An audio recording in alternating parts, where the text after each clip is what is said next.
নবীকে বলছে আল্লাহ বন্ধু আপনার উম্মতের প্রত্যেকের আমলনামা আমি আপনার হাতে দেখাবো, আপনার হাতে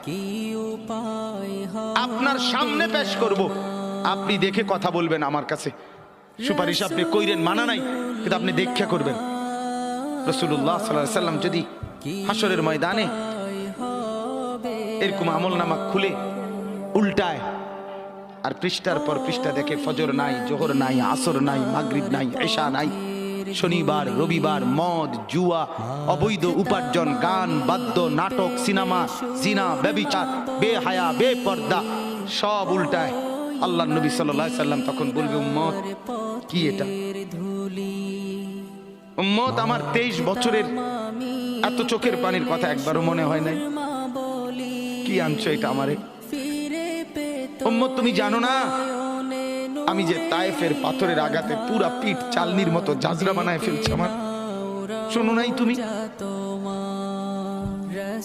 আমারে যে উহুদের ময়দানে দান দান শহীদ করে রক্তাক্ত করছে, তুমি শোনো নাই?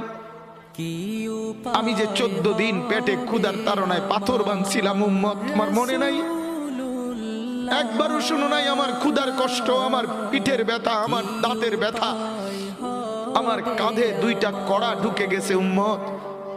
আমার ঘরে 3 মাস আল্লাহর নবীর স্ত্রী আয়েশা বলছে আল্লাহর কসম উম্মত, নবীর স্ত্রী বলছে 3 মাস 3টা সূর্যাঁদ উঠছে ডুবছে, রাইনা হিলালান সুম্মা হিলালান সুম্মা হিলালান, 3 চাঁদ 3 মাসে নবীর 9 জন বিবির কারো ঘরে আম্মা জান আয়েশা বলে 1 ফোঁটা চুলায় আগুন জ্বলে নাই।